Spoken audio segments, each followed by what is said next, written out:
honey. We got a lot of stuff to get through.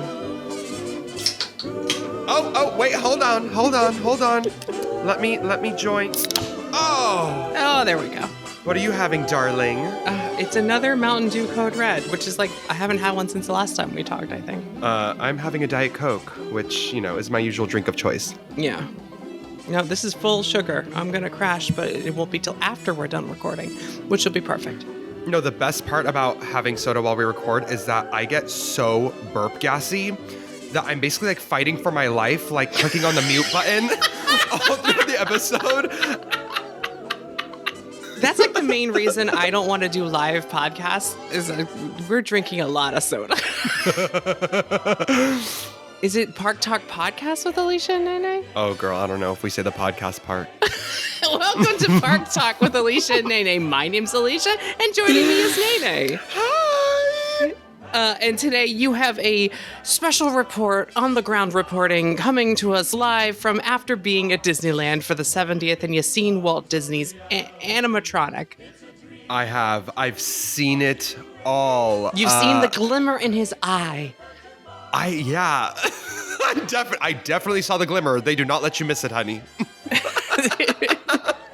So we're going to talk about that and also some other stuff that you did on your, this was just a few days ago, right? Yeah, this was on Thursday, and at the time of this recording, it's Sunday right now? It is Sunday, I do believe. Okay. It's Sunday. So this was like 3 days ago. Everything is still very fresh. I've been telling everyone, I'm still coasting on the high of the 70th because I truly feel like I had the greatest theme park day I think I've ever had. Wow. It's insane. It's insane. I can't wait to get into it. Okay, well, let's get into it. Wait, why was it the company that you keep the day of, or the energy in the air? Was this the first day of Walt being public? What's going on here? Yeah, I think it was a combination of really everything. So it was Disneyland's 70th birthday, and our friend Heather from Dining in Disney, which if you don't follow Dining in Disney, you absolutely should. She's an amazing resource for all the good eats at the Disney parks. And she hosted us, our friend group, at Club 33 for our birthdays. We have a bunch of birthdays in the month of July. So her and Carly Wiesel, which many of you guys know, Carly's amazing. They hosted a birthday lunch at Club 33 on Disneyland's birthday to celebrate our birthday. Oh my God. Okay. A group birthday at birthday time. A group birthday on Disneyland's birthday on the opening day of this Walt show. She had this insane setup of these really cool crafts that we did. We spent 6 hours in Club 33, which I've never been inside of Club 33. I've always wanted to go, and I've always wondered what's behind that secret doorbell, Well, that's one heck of a first visit to Club 33.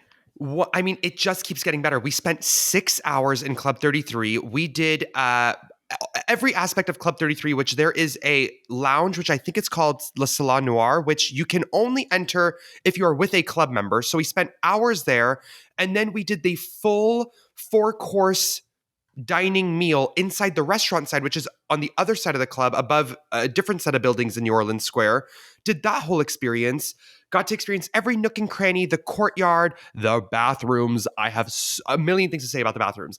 And the lobby, the shop, all of it. Spent a total of 6 hours there. And then, of course, afterwards we went and did the full Walt Disney show that accompanies the main exhibit, which was also so beautifully done. So much to discuss. So I don't even know where we want to start. Should we talk about Walt Disney first? Should we talk about Club 33 first? What do we want to do? I think the people are clamoring to know, what did you think of the Walt Disney animatronics? So we must start there.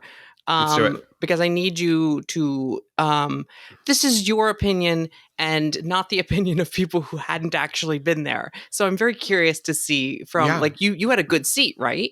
I had an incredible seat, and I do want to say that before I give my opinion, because I've heard different reviews from people sitting in different seats. So my review today is coming from someone who sat in the most perfect seat in the house, which is dead center, right up in the front. I was in the second or third row.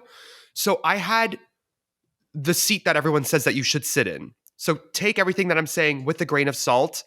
In that way, I am actually right after this recording, I'm running to Disneyland to do the show 3 or 4 times in a row. At different And seats. at different seats. I'm going to be Okay. sitting in the corners. I'm going to be sitting in the back. I'm going to be sitting all So the way in the front. today is your first impressions at the best possible scenario. Opening day, working animatronic, best seat in the house, glimmer in his eye.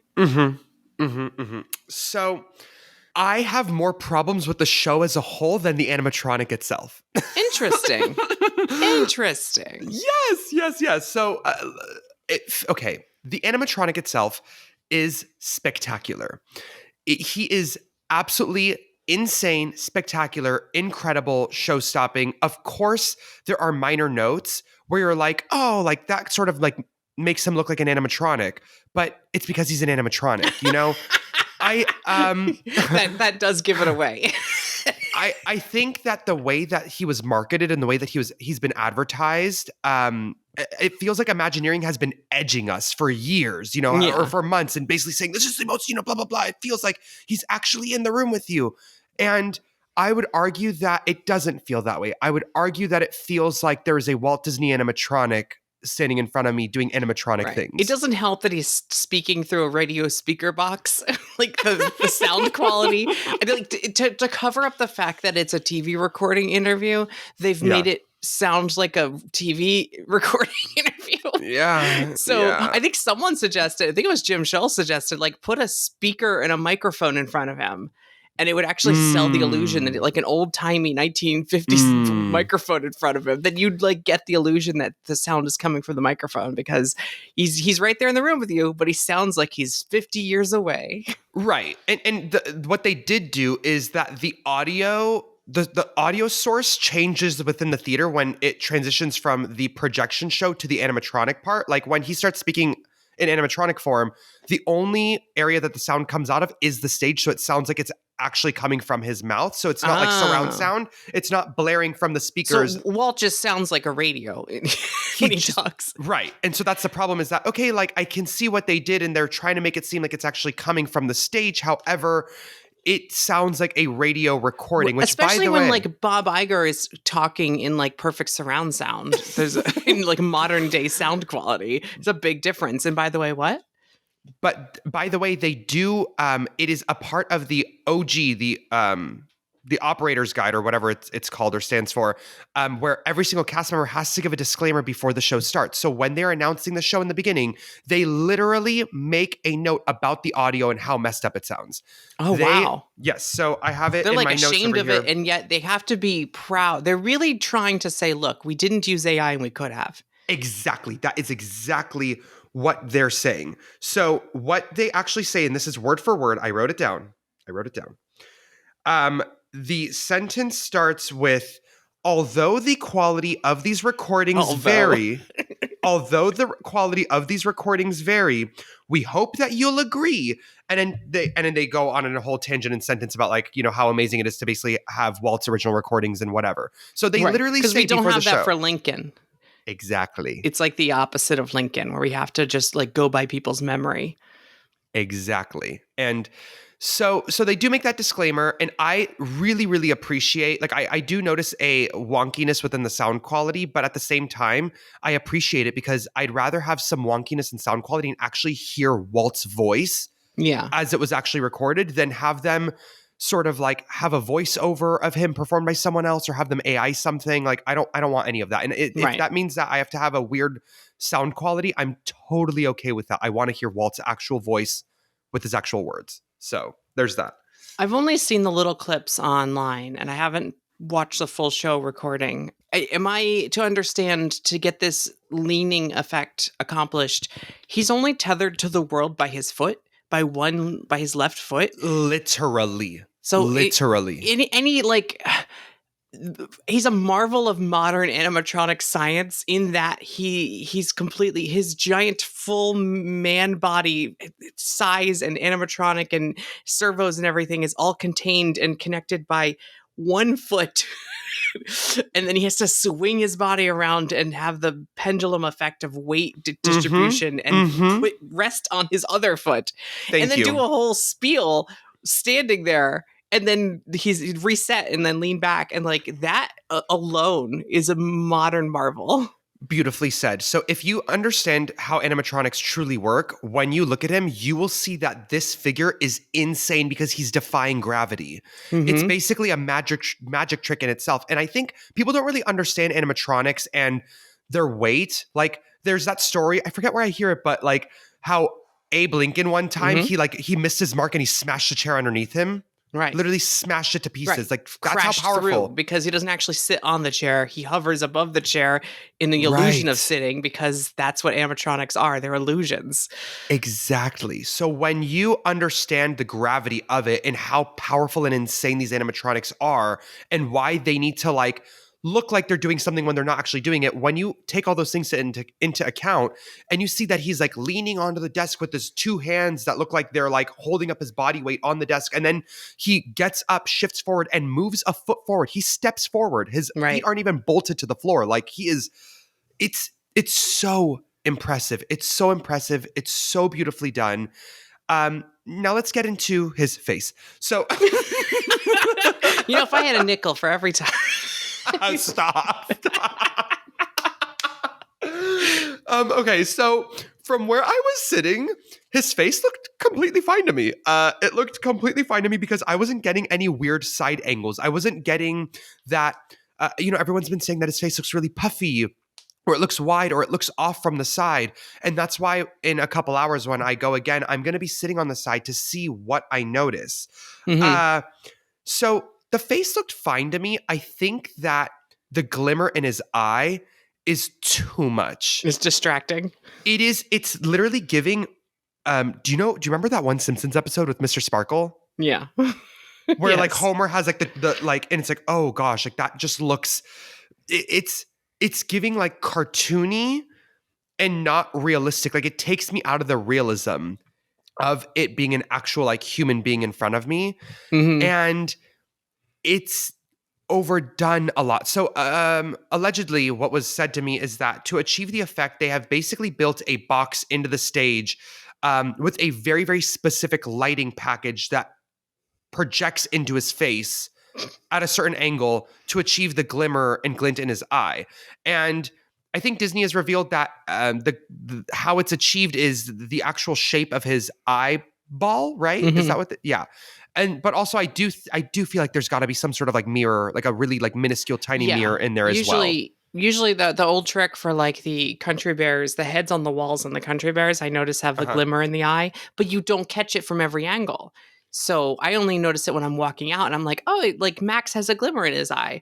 And it's because there's a little flake of mirror in that one spot that like when you draw a cartoon character and you put that little white spot in the black pupil, they put a little mirror right there and then it reflects the light. But the light is only going to reflect from one angle. And I think they're doing it in such a way that no matter where you sit in the house, you're going to get that glimmer. So being in the best seat in the house, maybe you kind of got overstimulated, over glimmer. I got over. It was Mama. He was in Paint the Night. I mean, it was literally, it was rhinestones. It was glitz. I'm curious to hear from like a back side row or something where you only get it like every once in a while when he turns his head or something instead of constant glimmery. Right. Yeah. But that is kind of modern Disney, like the corporation. He's a mascot now. He's a legend, and he's like beyond human. He's now become, like building an animatronic for him, like Lincoln. Like he's more of an icon. So for him to have Disney eyes makes sense because he's no longer a man. He's become a legend status, and they're going to try to make him. Here locally, and this is the dumbest comparison, and I apologize, but like, you ever see the billboards for Morgan and Morgan? No. Okay, what is that? The main Morgan of Morgan and Morgan and Morgan and Morgan is like become because it's the largest injury law firm in the country now. They take like photos of him and they Photoshop him to be Santa during Christmas time and stuff. And like he's become like he's an icon of he's like the mascot of the company now. So they keep photoshopping this one photo to the point where it's no longer human. Oh my God. No offense, Mr. Morgan. He's an old gentleman, and they're like, they keep adding a little bit more rosy cheeks to the photo, and they keep making, and I'm like, this looks more fake than the Santa version that they put out Christmas Oh time. God. It's kind of like that. Absolutely. He's definitely become a mascot for the park. That is the most perfect way to explain it, which And I think the constant perma smile is part of it. Mm, I think that mhm, maybe part of mhm. what people are getting the uncanny valley is that he never stops smiling, and they chose that pose because he needs to like be reassuring, like Mickey Mouse, like the way that the Disney characters can look up and they look like they're smiling and look down and they look like they have a different emotion. Like Uh-huh. he's got permanent smile because he needs to be safe and happy in Uncle Walt. Yes. Yeah. So besides that part of the face, the only other problem that I have with the animatronic, which is such an easy fix, it's just a reprogramming of his movement. He hits this one pose, and I understand that Walt would do this pose all the time. I've seen so many pictures of him in this exact pose, but it doesn't read in animatronic form and it looks so off and it completely takes you out of it. And it's the one pose where he hits where his hand, his like the back of his wrist is on his waist. The cigarette holding pose. I hate it. Every photo of him with his like two fingers outstretched behind his on his hip.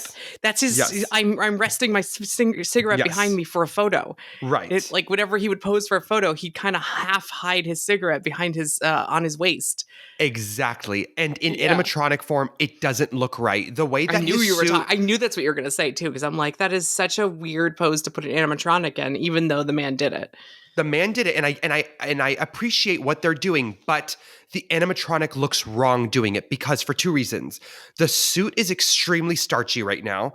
So maybe he needs to break in the suit or whatever, but the shoulder pads are so intense that when he moves his arm in that one position, it does this weird thing with the suit where it almost looks like his arm is like unhinged from his body. Dislocating, Dislocated. Yes, that's what I was trying to say. Because it's not an easy pose. Like for real humans, yes, but when you over-articulate an animatronic to backwards face their palm, that means their shoulder has to rotate forward. Right. Yeah. Right. Yeah. Exactly. Yeah. And then another thing is that obviously we know that animatronics, they're it's all an illusion, right? They're not touching like he's not actually leaning on the desk. He's not touching the desk. Lincoln is not sitting in the chair. Resting his hand on his waist either. He's not. There's a gap. There's literally, I'm like, I can literally see the gap. He's not even hands.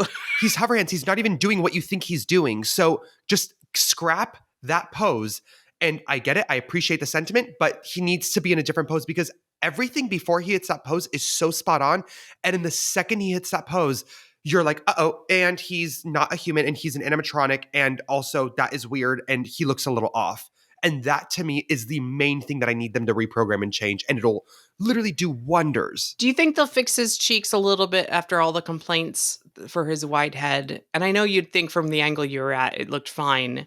But I wonder if they'll take the criticism in a year when they like do a minor refurbishment, because the Hall of Presidents, the current president model, has been tweaked twice since it was first debuted. Mm-hmm. And I don't know if you've seen the current version that they quietly opened. It is spot on. The likeness is 100%. Like I've never seen a sitting president AAA look so good at the Hall of Presidents. So they must have taken some of the criticism to heart and redid. It's usually the way that the skin falls over the animatronics. Mm-hmm. I feel like there's two teams that are working simultaneously in tandem, and then when they come together, it doesn't always like fit together. Sure. Like faces, the underneath the skin has more space than they want, or the skin is not falling the correct way. So I wonder if in 6 months, a year, or whatever, how long is this thing going on? It's going to alternate with Lincoln, right? So as of right now, it's just the Walt show. However, Lincoln is a contingency. So because I saw the stage has a circle where it can rotate, like a Scooby-Doo door.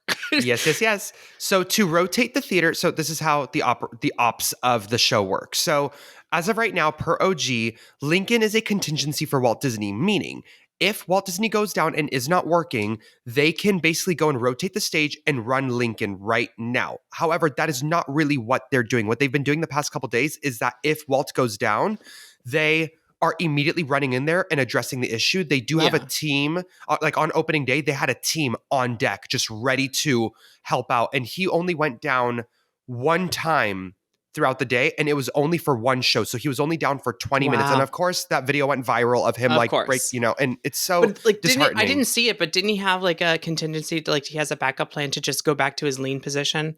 Um, what happened in the video was yes, there is a backup plan, but that's not what happened in the video. So I don't know Oh. what happened. In the video, he literally his body froze, but then his face kept moving and his face kept talking. Yeah. And the show auto ease. There's a auto ease sound, which is in every attraction where it goes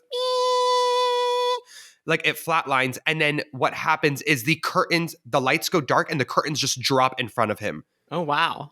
And the cast member just has to be ready to be like, okay, guys, like, so sorry, like, have a great day, and open the doors and switch the toggle. So that's what happened. Apparently, there is a plan B, like a pose that he's supposed to hit, but of course, everything is so unpredictable. So, Oh, yeah. I mean, it's just first day, sure. exactly. So as of right now, they're supposed to rotate the show and just run Lincoln. So we could be seeing Lincoln sooner than we think. Oh, okay. However, they have not been doing that. They're like, no, we're not switching to Lincoln. We want to show Walt, and we're going to go and fix this really quick, and we'll be back in 20 minutes. I know it's just like being debuted for the 70th, but Walt's sticking around, right? This is sticking around. It's a welcome you to Disneyland type attraction. It's a welcome you to Disneyland type attraction. And this is, okay, so going back to operations, to switch the turntable, it is pretty easy, and it's a 2-minute process exactly. It takes exactly 2 minutes to turn the turntable. And basically, it's all kind of pre-programmed on this console in the theater. And once the turntable turns, then the mechanics of the show automatically know what show to run. And there's 2 kind of modes. Now, I don't know how they're going to rotate through the shows. It was almost hinted at a media panel for the Walt show that happened this previous week. It was almost hinted that they are going to be turning the turntable every show. Like, it's going to be every other show. So Walt and then Lincoln, and then Walt and then Lincoln, Right. and then Walt and Lincoln. Yeah, that's what I was wondering. But that just seems like so much work. I know it's only 2 minutes in it, and they just push a button, but still, that seems like so much work. Can't that happen during the bulk of the show, the pre-show? Like, no, isn't it can't. the bulk of it? No. Oh. It happens when the theater's empty. Okay.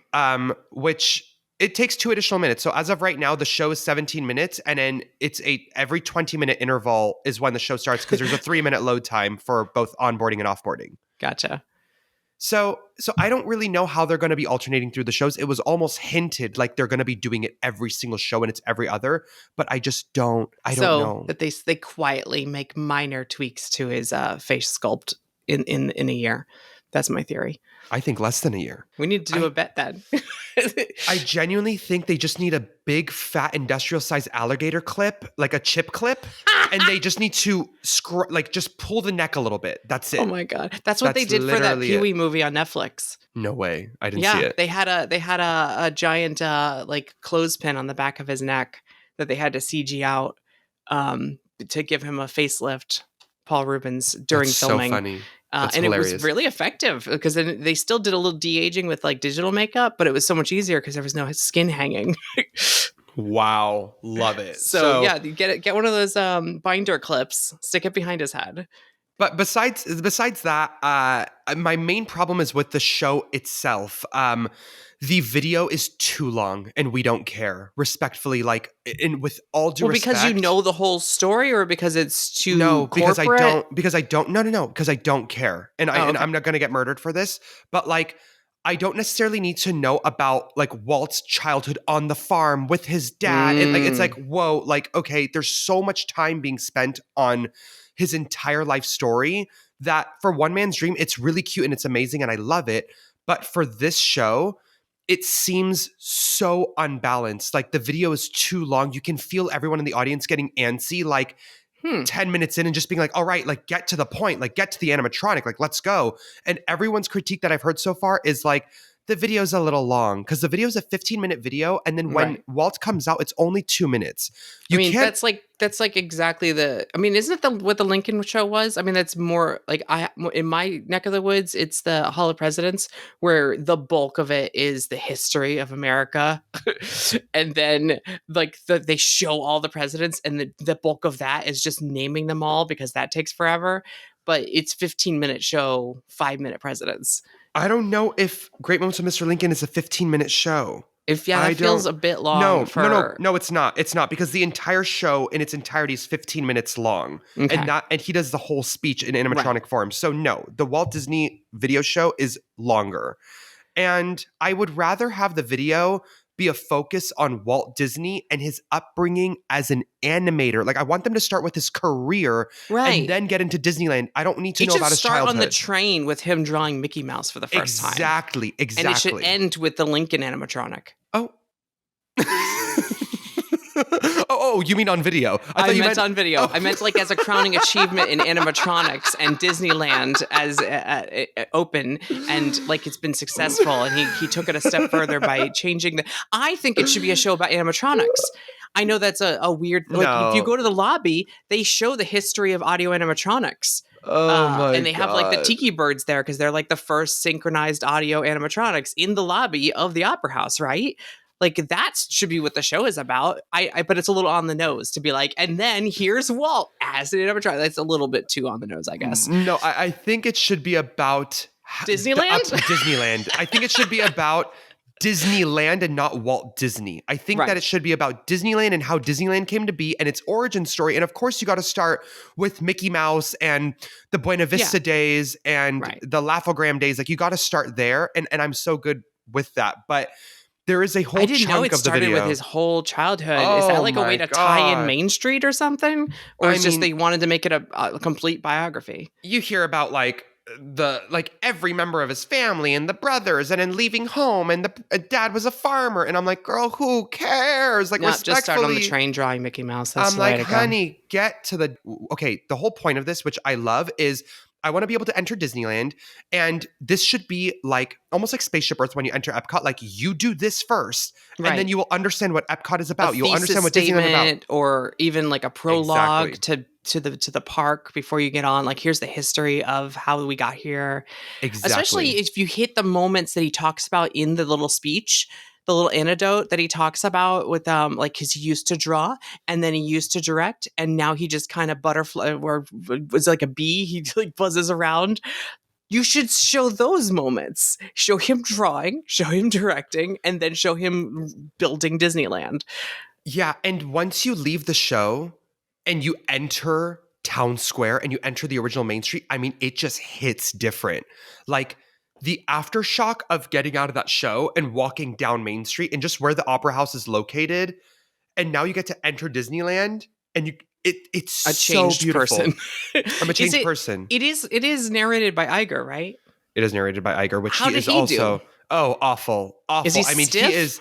he is dead. Like he is just He's reading. lifeless. He is reading, and Okay. I can almost feel that he's reading. I mean, there is just, and I have no problem with Iger, by the way. Like, I don't have any problem with the CEO doing the spieling. Like, No. I don't. Yeah, I'm Like, fine with that. That's like perfect. that's why I liked Michael Eisner as he was doing the Walt thing of introducing like the Wonderful World of Disney or whatever. I liked that. Like it makes sense to have the CEO introduce something, but it's a difference between introducing the Walt animatronic and a 15-minute documentary. Oh my God, literally reading off a page. I could literally feel him reading off a page, and it was just so lifeless and really just a mood killer. But I want to go back. I just looked it up. The Lincoln video is 8 minutes long. Okay, see that seems appropriate for the because he talks for like 7 minutes, right? Right. So Okay. the Walt animatronic show, so the Walt show is double, the screen time is double the amount, and you could feel it in the audience. But does that mean Walt talks for only 3 minutes? Walt talks for 2 minutes, and I get that they can't make that longer because it's actual audio recordings of him, and it's so hard. I get that. He should So I just think pantomime for a while. I just need them to cut the video down to 7 minutes or 8 minutes. It doesn't need to be 15. 10. I expected 10. It's just too long. It is too long. I mean, even for today, I'm like dreading having to like watch the 15-minute video like 3 times. Sit in the back and play on your phone. Literally. So yeah, besides that, the exhibit is incredible. There's a lot of original figures and animatronics in there, and there's a lot that are not. You did look in the lobby. There's Yes, in the lobby. It's from the Walt Disney Family Museum. His furniture. Ah, Yeah. that's cool. Yes. I The just looked up a picture. That is so cool. the apartment setup that they have is from the Walt Disney Family Museum, and then the animatronic figures that they have, some of them are OGs. Like the It's a Small World doll is an OG from the World's Fair, and then there are other animatronics that are not originals. None of the birds are originals. Those are replicas made by Garner Holt Productions just Okay. for this exhibit. They are brand spanking new. They are exact replicas, so everything is true to form, but they are not OGs. They are brand spanking new.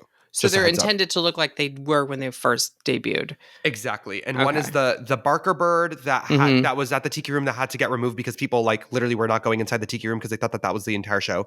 And then I think there's like a Jose or something, right? There's like a Jose. Yes, it is Jose, I think, yeah. Yeah. And then just the concept art all over the walls is incredible. Like I haven't seen some of this concept art ever. Like some concept art of America Sings, and the way it's all organized is so beautiful. Like they have one wall that is literally just our Carousel of Progress building. So you have the Carousel of Progress concept art from, the World's Fair, and then the concept art of when it was at Disneyland, and then America Sings, and then to the right side, it's Innoventions, what it became in the early 2000s. Like they basically do like a before, then, and after of one attraction in all of its form and glory, and it's so beautifully done. Love it. Is there concept art for Avatar and Coco and So that's not in the exhibit before you enter the show. It's not there. Basically, when you leave the show in the post show, Oh, there's like a hallway. there's a hallway that's like and this is where, and the magic Mm. takes us this way. And then it's like Sorcerer Mickey and he's using his magic, and then out of his fingertips is There's concept three art. Avatar pictures. There's Crazy. 3 Marvel pictures too, I guess. Yeah. So, yeah. I see. Yeah. I want to go for Avatar and Coco. If I'm going to go to Disneyland for the first time, I'm going to wait until the new stuff opens. Yeah. And Avengers, whatever that ride's going to be called. Yeah. What is it called? Does it have a name? Infinity Defense? Is that what it is? Is that what it's called? No, I don't know. I could be wrong. No That one, can't be literally, right. no one correct me. Or actually, no, everyone correct me. But I'm just that's why I keep asking. Like, I kind of hope this is still there. Because I want to see, I've never seen the Lincoln thing in person, but I kind of want to see this too. Like I want to see things that we don't have over at the Disney World. So I'm kind of hoping this sticks around and maybe even gets tweaked over time the way that like something like the video for like Hall of Presidents gets tweaked every few years or whatever. Exactly. All in all, it is an amazing show. I am so happy that it's here. It is not often that we get a brand new animatronic show. Like, when was the last time we got a brand new animatronic show? Like a whole show? A show. Never. Never. So this is a really, really, really big deal. I'm so grateful for it, especially at Disneyland where we don't have any animatronic shows.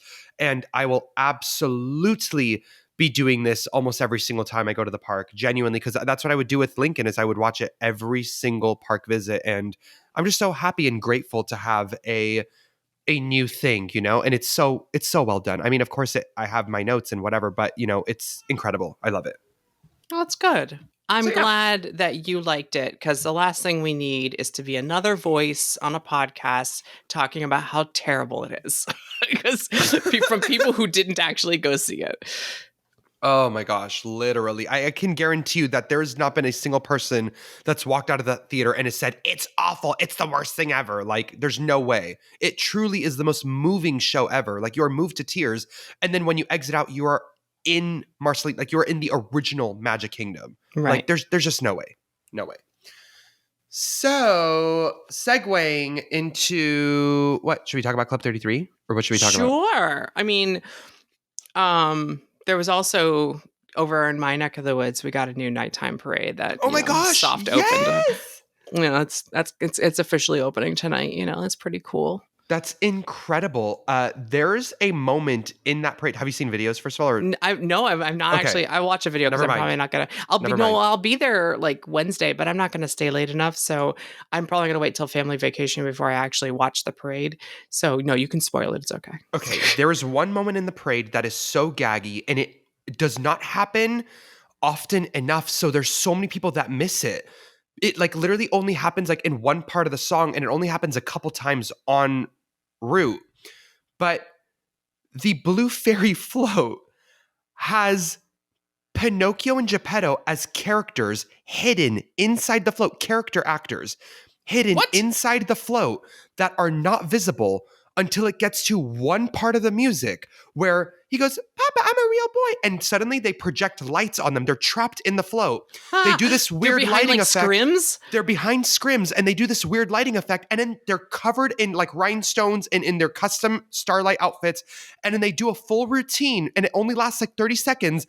And then the lights on them shut off. And then it's just the blue fairy. And then you don't see them again. It's over. Like I've already But talked to they're real actors? Real real performers? the real costume characters that are in the park. They are Oh inside the God. float, just chilling, just sitting there It's until good that their you tell part comes us on. so that everyone knows to look for it, so we don't miss it when we go see it. That's good. There are some videos that you see where the float goes right by and you don't even see it. I've talked Mm-hmm. to multiple people who saw it in person and they're like, nope, I didn't see Pinocchio or Geppetto. And I'm like, it literally only happens a couple times. It's so annoying. I need them to do it more often. But that was just like that to me. That is amazing. Like I don't even know how to Supposedly, like. there's still more effects and things to be added. They just want to get the parade route and floats all like squared away first. So I think we Yeah. still have a little bit more to look forward to for this one. But yeah, no, let's discuss Club 33 because this is something I've never done any of because we have locations here now in all of our parks, don't we? Mm-hmm. But no, I've never been to any of them. So I'm super jelly. You're going to the original one and you're there for only 6 hours? Please, dish. 6 hours. I mean, okay. So first of all, I've never been to Club 33 before and I've always wanted to go. And I think just going 28 years of my life without seeing what the other side of that door looks like, I've always just had this sort of gut feeling that like, oh, whatever, it's probably not even that great. Like they're just, it's some elitist sort of situation. You have to and tell like yourself that. I have to tell you're myself not going in there. Right. And also it's one of those things where it's like, girl, like what could they possibly be doing on the other side of that door that is so meaningful? Like blah, blah, blah. Who cares? It's probably just like, whatever. And literally I could not be more wrong. I'm so upset by how wonderful it truly was. And it makes perfect sense as to why it's so wonderful. In the theme park world, you hear this saying a lot. You hear, this is why we can't have nice things. This is exactly why we can't have nice things, right? Right. Like there's always that saying that goes around, especially in the theme park universe, where people just sort of don't treat things nicely.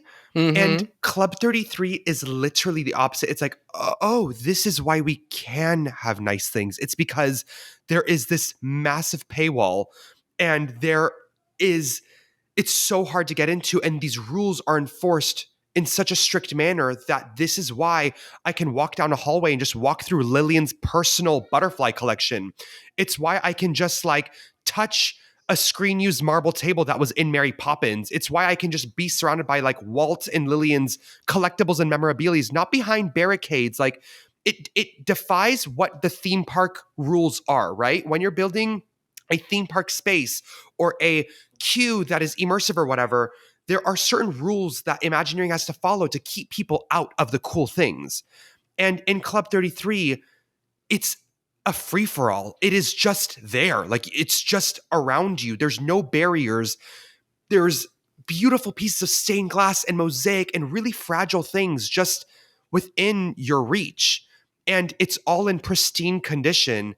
And everyone there is treating everything so well that it kind of makes sense. It's like, oh, this makes sense as to why they don't let everyone in here because it would not look like this. Are you allowed to take photos in there? So the photo rule it's a little confusing. You are allowed to take photos in there. However, to my understanding, you cannot take photos that include other members in the background of any of your photos. Oh. And then you cannot take any photos in the restrooms. Yeah, the restroom one I knew for a fact. I wasn't sure about like the artifacts and stuff. Yeah, so you can take photos and then you cannot take any video at all. Zero. No video. And how it works is you ring this doorbell that is in New Orleans Square. And once you get past the doorbell, there is a check-in desk, okay? Check-in desk with the most fabulous, most incredible cast members. Like, everyone is so kind. The club feels very tight-knit. There is a very specific club culture that happens there. Everyone kind of knows each other. All the club members know the other club members. They're all regulars. All of them know every single member of the staff. All the staff member, the bartenders, the hostess, everyone knows each other and everyone has established relationships. And this is just a regular schmegular thing that they go and do. Does that make sense? Mm-hmm. So Yeah, once no, you I'm not pass, jealous at all. yeah, it's incredible. Once you pass through the check-in desk, then you enter the courtyard area, which is, I believe it's called the old, like, is it the Court of Angels, or I forget what it's called, but it's that. Okay, you go through that, then you walk up the staircase, and once you're up the staircase, you have restrooms, and then you enter the main lobby, which then divides the club in half. So the lounge, so basically the entire club takes place on the second story of all of New Orleans Square, basically. Mm-hmm. So the lounge area, which you need a club member to even enter or dine there, like the club member needs to be there with you, that is above Tiana's Palace, the quick service restaurant. It's Mm-hmm. above there. And then the main dining restaurant, which is like with the four-course meals and the balcony that you can sit outside of and all of that, that exists on the other side of New Orleans Square above Cafe Orleans, right across from Pirates of the Caribbean. And there's walkways and hallways that connect all the separated buildings within New Orleans Square, which is fabulous because you're like walking down a hallway, but you're like, wait, I think we're like in between, like we're in the middle of the street technically. Like when you look down, there's people walking below you in the middle of the street. Wow. And then if they have a main lobby, they have a mini gift shop in that lobby with exclusive merchandise. They This have isn't like, just like a private club. This is like a little village above the world. it's a little village above the world, and it is Disney Imagineering at its finest. So in the lounge, for example, the lounge pays homage to New Orleans Square, and there's like little hints at Princess and the Frog, but really it's super, super Haunted Mansion focused. It's very Haunted Mansion Oh, vibes in that's there. cool.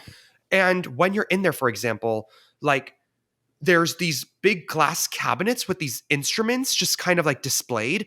And then every couple minutes, using a Pepper's Ghost effect, a ghost from the Haunted Mansion comes and plays the instrument and the music starts What? pumping into the, like, it is insane. There are Don't interactive tell me things. there's attractions inside of this place. Now I'm really jealous. That's not fair. It literally is so cool. And then I love floral arrangements. I love flowers. And there are massive, colossal sized flower arrangements all over this place. And they're all fresh. They're all real.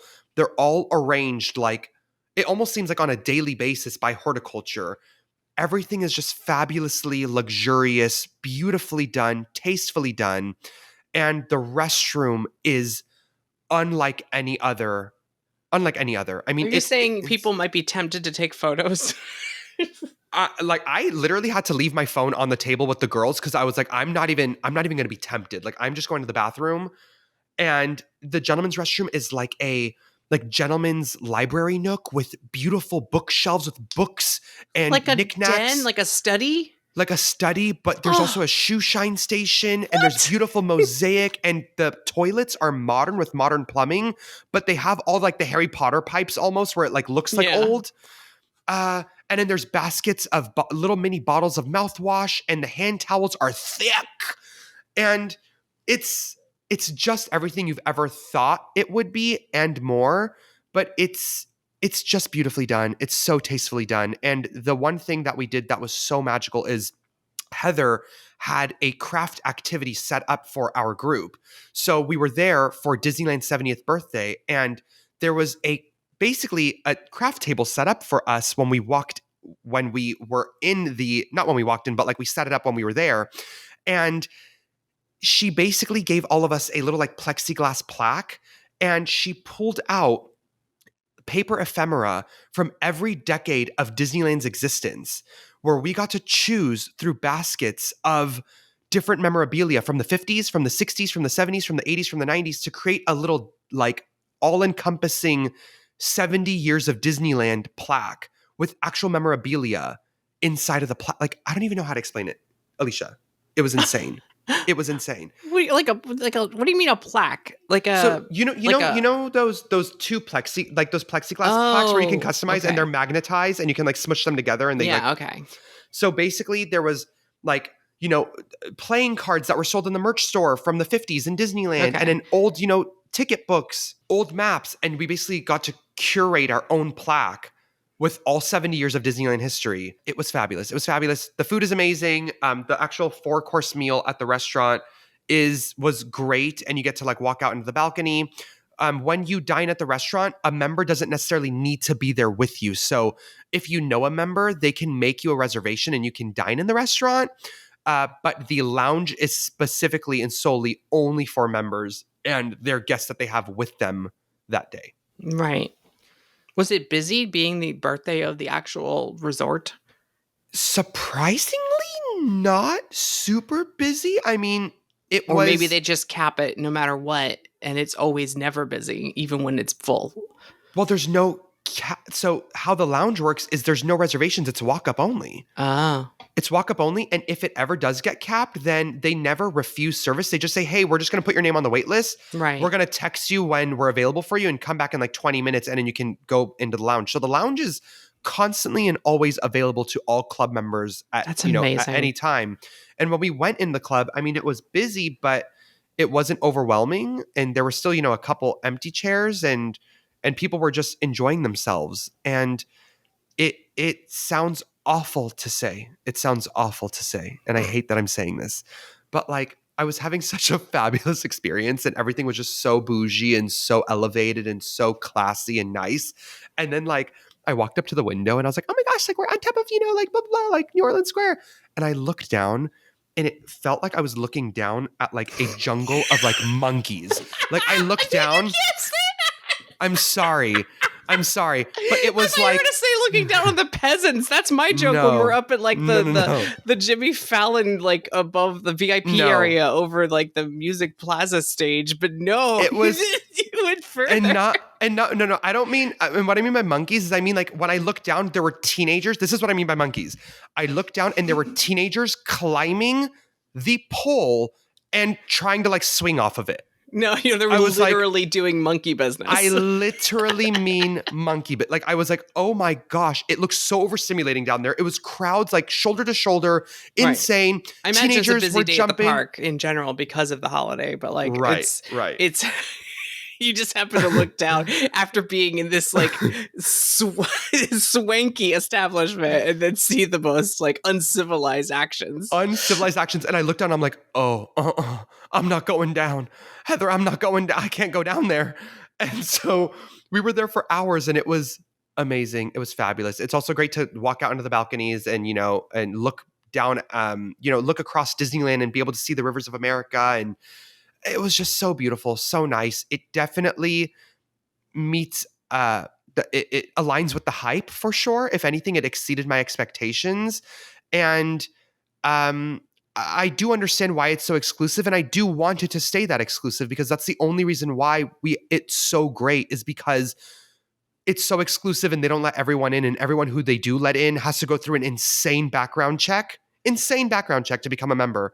And everyone is truly treating their surroundings for the value and worth that they actually are. Like you are literally dining within Walt and Lillian's actual possessions, prized possessions, and nothing has a nick or scratch.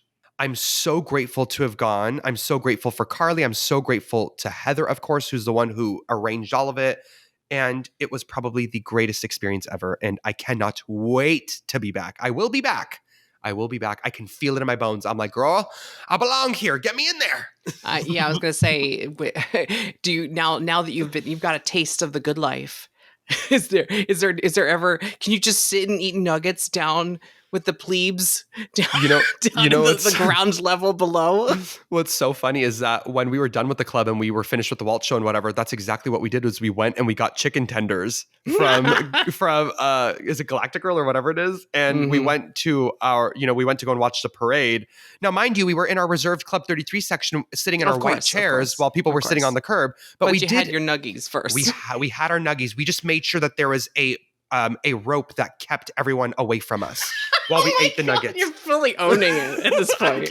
I'm kidding. No, you're not. But so did you, since we were talking about the 70th, there's one thing I wanted to ask. Did Toy Story Midway Mania actually get a little update? It did. It was great. Have you done it? I have. Is it just the screens or did they add a little set dressing? There's set dressing as well. So the story of this version of Toy Story Mania is that Andy has gotten a hold of a sticker book of these giant fat 70th sticker books. And what he's done is, Toy Story Mania is a play set. It's a toy that Andy plays with, so and he set it up. That's why it's on the targets. He got glitter stickers to stick on things. He got glitter stickers to stick on things. And yes, there are, Oh. the entire queue and station and whatever is covered in those decals. However, in the actual ride itself, when Mhm. your vehicle is transitioning from screen to screen, they have built these giant props of these giant 70th sticker books. That's so And cool. so they're like sort of laying like on the wall and like, just like leaning on things. And there are these giant sticker books and some of the stickers are missing as if, he's actually put them on the He's been ride. applying them, He's yeah. been applying them. And in one of the sticker books is a 70th like Disneyland whole sticker book. And then there's a DCA one that has like a sticker of like Carthay Circle and other things. So there is some minor set dressing inside, some actual physical props. And then there's actual sticker decals, like glitter sticker decals all over the attraction and all over the station and the Mr. Potato Head. And then yeah, all the graphics look really good. All the So effects are they working. didn't actually have to change any game mechanics or dialogue then. It's just visual updates. It's just visual updates. I'm trying to Okay. remember if there was any dialogue updates. I doubt it, but I like it's good to know doubt that they it. can update it if they want to, even if it is just sticking stickers on things in the screen. It No, was done wait, in do a they very cute sell the way. stickers? They I don't. want they should let you buy the stickers. They've taken the time to design the sheets for the big giant props. They should sell them. There was two things that I wanted them to do that I was like, oh, that was a missed opportunity. And if they did it, it would have really taken it to the next level. One was if they sold the sticker sheets, which they do not, which it's not too late. They could still do that. I mean, the 70th Yeah. is a year long. Yeah. The next thing is when you are exiting the attraction, you walk up the stairs and you are basically about to exit in the gift shop. There is a little like vignette behind like a barricade of what you just rode. It's the actual like Andy's actual Toy Story Mania playset. It's on the floor with all the toys like scattered. Aw, And they didn't didn't know cover that. yeah, they didn't cover that in stickers, which I was like, damn, like that was such a missed opportunity. Like you should have gone in there with And tiny to like make little it match. stickers and to make it match so that it's like, oh, we just rode that. Like we just were at the size of a Kind toy. of like the train displays at like Germany at Epcot actually changes out the Yes, banners for every yes, festival. Just a little touch. exactly. It's those little tiny touches that most people just skip right on over and don't notice, but when you do notice it, it gives you this greater feeling and appreciation for the artistry that is Walt Disney Imagineering. Well, I like when they open new things because I think when they open new things, there's always a level of little things for us to notice. Like Test Track. We were supposed to talk about Test Track this Oh my episode god. because I did do Test Track 4 Oh times now. no. Oh my Um, gosh. But Tell it's me. fine. It's fine. But I will, yeah, briefly, I will just say, like, there's lots of Easter eggs on the new Test Track. And I'm glad that they were able to incorporate it, like a little bit of fan service. I think the Test Track 1 version 1.0, like Easter egg is pretty obvious, but it's like the best one in my opinion. But like I just saw a picture someone posted of a little like that is like Magellan with the telescope and the Yes. dragon like model Yes. sitting in the garage on a shelf. Like I didn't even notice that, and I rode 4 times looking for Easter eggs, and I didn't even see that. No. If I'm not mistaken, they just added that. If I'm not Oh, mistaken. okay, then that's why I No, didn't it see it. I would have just- noticed. Yeah, no, it I'm just sitting here got reading added. the name on the dog bowl. Like I'm trying to see every Yeah. single Easter egg I can find. But no, that the ride is my favorite version that they've done. Okay. There's 3 versions of this ride, and that is like stand out twice as good as like the first version to me. I like the first version because it was best themed. It made sense. Like why you have a test track. We're like, oh look, there's a crash test dummy scene, and they're like, just kidding.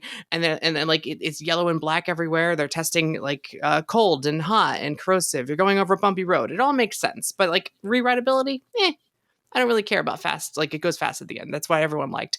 The second Sure. version got old so fast. Like there's only fast. so much mileage you can get out of ripping off Tron Legacy and not be Tron Legacy. And then we have a Tron ride now that plays the music from Tron Legacy, and it really antiquated this very quickly. So like you're riding the first scene on the second version, and it's like OnStar, powered by OnStar. I'm like, really? OnStar still? Meanwhile, this third version is setting up an entire premise for an attraction and a plot and introducing characters in this lift hill that before was just a throwaway, like, third party OnStar promotion. There's parallax and screen stuff that like Universal does on Test Track now. How crazy is that? But no, it just feels like a dark ride. It feels like we have an actual dark ride in Epcot again.